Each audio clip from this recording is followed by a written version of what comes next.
Siti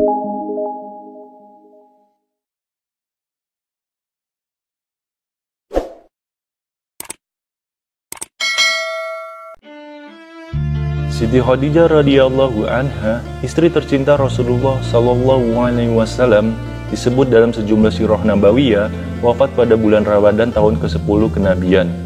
Lebih detail, Zaid Muhammad bin Alwi Al-Maliki Al-Hasan dalam kitab Al-Bushira fi Manaqib Sayyidati Khadijah Al-Kubra menulis sang Ummul Mukminin itu berpulang pada hari ke-11 bulan Ramadan. Saat itu, Khadijah memang salah satu orang terkaya di kota Mekah. Bahkan disebutkan 2/3 kekayaan kota Mekah adalah milik Khadijah. Namun justru di akhir hayatnya, Khadijah tidak memiliki harta sedikit pun. Baju yang dia kenakan penuh tambalan. Disebutkan ada sekitar 83 tambalan. Beberapa saat sebelum meninggal, perempuan pertama yang mengakui kenabian Muhammad SAW itu menyampaikan permintaan terakhirnya. Ya Rasulullah, aku mohon maaf kepadamu. Jika selama menjadi istrimu, aku belum berbakti kepadamu, kata Khadijah, seperti kutip dari kitab Al-Bushira fi Manaqib Sayyidati Khadijah Al-Kubra.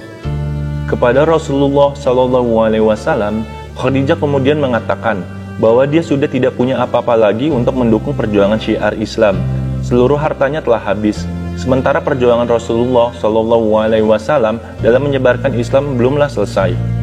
Wahai Rasulullah, seandainya nanti aku mati, sedangkan perjuanganmu ini belum selesai, sekiranya engkau hendak menyeberangi sebuah lautan, sekiranya engkau hendak menyeberangi sungai, namun engkau tidak memperoleh rakit dan jembatan, maka galilah lubang kuburku, ambillah tulang-tulangku, jadikanlah sebagai jembatan untuk kau menyeberangi sungai itu, supaya engkau bisa melanjutkan dakwahmu, kata Khadijah, dikutip dari buku The Perfect Istri Soleha.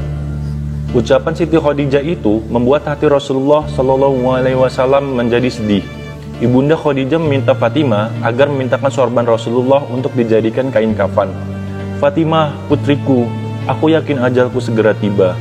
Yang kutakutkan adalah siksa kubur. Tolong mintalah kepada ayahmu.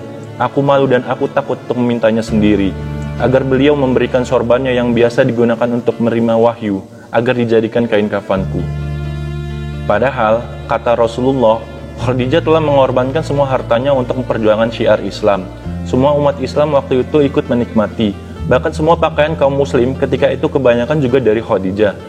Namun menjelang wafat, Khadijah pun tak punya selembar kain untuk digunakan sebagai kafan, sehingga dia merasa perlu meminta kain sorban yang dikenakan Rasulullah SAW. Sorban itulah yang kerap dipakai Rasulullah saat menerima wahyu dari Allah Subhanahu wa Ta'ala.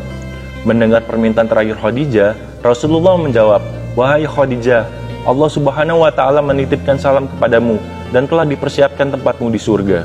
Ummul Mukminin Khadijah pun menghembuskan nafas terakhir di pangkuan suami tercinta Rasulullah SAW.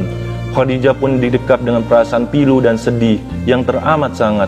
Melihat air mata Rasulullah turun, ikut menangis pula lah semua orang yang ada di situ.